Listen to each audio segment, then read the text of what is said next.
സർക്കാരിനും സിനിമാ സംഘടനകൾക്കുമെതിരെ തുറന്നടിച്ച് സംവിധായകനും പ്രൊഡ്യൂസറുമായ ആഷിഖ് അബു. പരാതി കിട്ടിയാൽ കേസെടുക്കാമെന്ന വാചകം ഇടതുപക്ഷ സർക്കാരിൻ്റെതല്ലെന്ന് ആഷിഖ് അബു ചാനലുകളിൽ തുറന്നടിച്ചു. അത് ഫാസിസ്റ്റ് സർക്കാരിന്റെ സമീപനമാണ്. നടപടിയെടുക്കേണ്ടത് സംഘടനകളല്ല, സർക്കാർ തന്നെയാണ്. സാമൂഹിക ഉത്തരവാദിത്തമില്ലാത്ത ക്ലബ്ബ് പോലെ പ്രവർത്തിക്കുന്ന ഒരു സംഘടനയാണ് അമ്മ. സർക്കാർ പറയുന്നത് പോലെ പ്രവർത്തിക്കുന്ന ഫെഫ്കയുടെ നിലപാടിനോടും തനിക്ക് യോജിപ്പില്ല. സിനിമയിൽ പവർ ഗ്രൂപ്പ് ഉണ്ടെന്നും ആഷിഖ് അബു സമ്മതിച്ചു.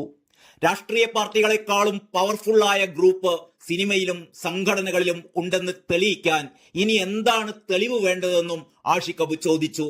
അമ്മ സംഘടന ഒരു ക്ലബ്ബ് പോലെയാണ്. സാമൂഹിക ഉത്തരവാദിത്തം നിറവേറ്റാനുള്ള ശേഷിയൊന്നും അതിനില്ലെന്നും അദ്ദേഹം കൂട്ടിച്ചേർത്തു. എതിരഭിപ്രായങ്ങൾ പറയാത്ത പ്രിയപ്പെട്ട അംഗങ്ങളെ മാത്രം ചേർത്തു പിടിക്കുന്ന ഒന്നു മാത്രമാണ് അമ്മ എന്ന സംഘടന. ജനാധിപത്യ മൂല്യത്തിൽ അധിഷ്ഠിതമായ ഒരു സംഘടനയൊന്നുമല്ല അത്. ഹേമ കമ്മിറ്റി റിപ്പോർട്ടുമായി ബന്ധപ്പെട്ട് സംവിധായകരുടെ സംഘടനയായ ഫെഫ്കയുടെ ഭാരവാഹികളോട് സംസാരിച്ചപ്പോൾ സർക്കാർ എന്തു പറയുന്നോ അതനുസരിക്കും എന്ന മറുപടിയാണ് കിട്ടിയത് എന്നും ആഷിഖ് അബു പറയുന്നു.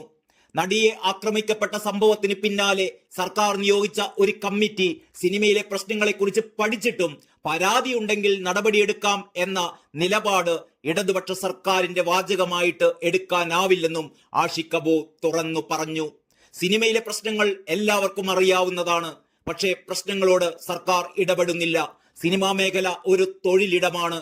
അവിടുത്തെ പ്രശ്നങ്ങൾ പരിഹരിക്കേണ്ടത് സർക്കാരിന്റെ ഉത്തരവാദിത്തമാണ്, അല്ലാതെ ഒരു സംഘടനയുടെ ഉത്തരവാദിത്തമല്ലെന്ന് ആഷിഖ് അബു പറഞ്ഞു. മൂലധന ശക്തികളുടെ ഭാഗത്തു നിന്നുള്ള പ്രശ്നങ്ങളെ അതിജീവിക്കാൻ വേണ്ടിയാണ് സ്വയം പ്രൊഡ്യൂസറായത് എന്നുകൂടി അദ്ദേഹം കൂട്ടിച്ചേർത്തു.